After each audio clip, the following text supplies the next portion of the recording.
বেপরোয়া গাড়ির বলি এক। ঘটনাকে ঘিরে বিক্ষোভ তেবাড়িয়া গ্রামবাসীর।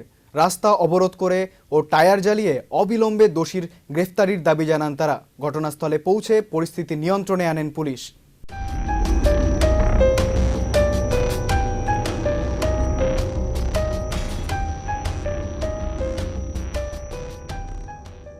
বুধবার রাতে এয়ারপোর্ট থানাধীন বামুটিয়া ব্লক অফিসের সামনে হাঁটছিলেন বছর ৩০-এর অধীর সরকার ও তার এক বন্ধু। আচমকা পিছন থেকে একটি কালো থার গাড়ি এসে ধাক্কা মারে তাদের। গুরুতর আহত অবস্থায় আগরতলার একটি বেসরকারি হাসপাতালে ভর্তি করা হয় অধীরকে। অবস্থার অবনতি হলে তাকে জিবি হাসপাতালে রেফার করা হয়। বৃহস্পতিবার ভোর ৫টা নাগাদ মৃত্যু হয় তার। ঘটনাকে ঘিরে চূড়ান্ত উত্তেজনা ছড়ায় তেবাড়িয়া গ্রামে। টায়ার জ্বালিয়ে রাস্তা অবরোধ করেন তারা। অবিলম্বে দোষীর গ্রেফতারের দাবি তোলেন বিক্ষুব্ধ গ্রামবাসী।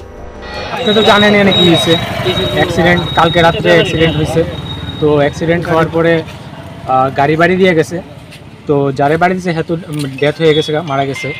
তো এখন আমরা এখানে যে আমরা গ্রামের যারা আছি সবাই আমরা চাইছি যে না, আমরা রাস্তা অবরোধ করে আমরা, কারণ যে কোনো একটা জিনিস এখন গরম আছে ব্যাপারটা।